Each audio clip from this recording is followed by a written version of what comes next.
Nah, tapi apakah mungkin di 2026 ini kita bisa melihat potensi untuk alternatif yang lain, Bro? Karena kan ini kita lihat bahwa marketnya sangat nggak baik untuk altcoin ya tahun ini ya. Yes. Apakah tahun depan akan membaik atau menurut lu masih kita tunggu aja dulu? Kalau sekarang memang too early to say anything ya. Dalam artian kita kalau ngomong sekarang pun ya ini kita ngomong market altcoin nih ya. Kalau kita lihat chartnya others, ini ada di level Januari 2024. Ya. Ya, ini benar-benar kayak kita dibawa ke mesin waktu yang mana 2 tahun ini nggak kemana-mana. Berbeda ya teman-teman. Kalau kita lihat di 2020-2021 ya. 2021 tuh kayak gini ya. Sekarang itu nggak kemana-mana ya. Kenapa kok waktu itu bisa kayak gitu? Ya kita lihat tadi lah ya. Kita lihat liquidity ya, yang mana ini cukup menarik ya kalau kita perhatikan. Nah, ini it's all about liquidity ya rasanya. Karena bentar. Karena kenapa waktu 2020 ya 21 itu run gila-gilaan ya, karena emang likuiditas berlimpah ya di market ya di era 20 sampai 21 ini. Semua altcoin 40x ya. Ini kalau kita lihat ya, it's all about down to liquidity ya. Jadi teman-teman lihat ya, ini Fed liquidity lah kalau mau pengen ngerti. Kenapa dari 2023 sampai sekarang ini nggak kemana-mana? Ya ini karena chartnya seperti ini ya.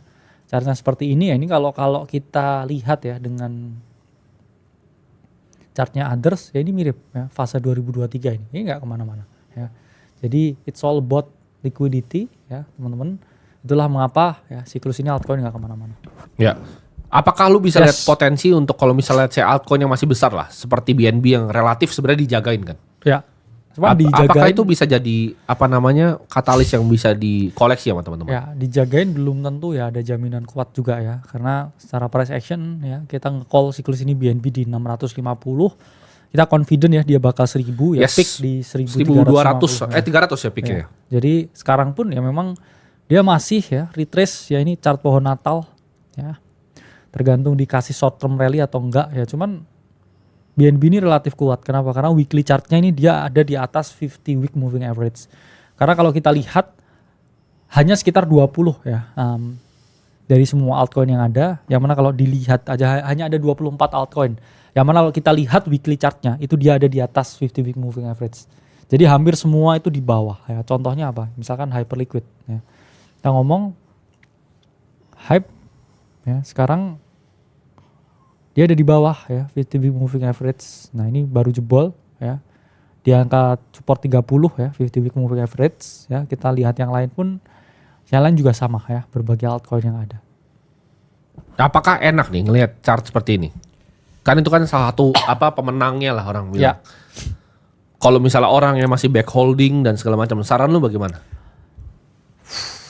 Wah, ini susah ya ngasih saran keuangan ya buat yang hold altcoin. Kenapa? Karena kita kan dari awal udah ngomong ya, ini bukan barang yang di hold ya siklus ini ya, dan tergantung conviction juga lah ya kita ngomong. Tapi kalau price action wise ya ini masih belum menarik kalau buat saya. Contoh Hyperliquid ya, karena kan dia winner di siklus ini, dia udah kejepit ya, ada Lighter ya yang di list Coinbase, terus kemudian ada EdgeX yang mana revenue-nya lebih tinggi daripada Hyperliquid. Ada juga Aster ya yang backed by CZ. Jadi narasi PropDex ini memang hype ini sama seperti kayak Tesla lah ya. Ya. Tesla itu yang pertama bikin mobil listrik, sangat fenomenal karena Elon Musk ya mungkin mirip dengan Jeff gitu kan, yang kayak dianggap oh ini messiah gitu ya. Cultis lah ya. Cultis. Terus habis itu ya setelah muncul BYD, setelah muncul Hyundai, nggak spesial lagi. Nggak spesial lagi dan orang lebih memilih yang affordable ya. Iya. Time flies ya. Ya. Nah ini ada pertanyaan bro, gimana caranya ngerem biar nggak overtrade, terutama pas lagi profit besar? Ini mungkin ada yang nanya.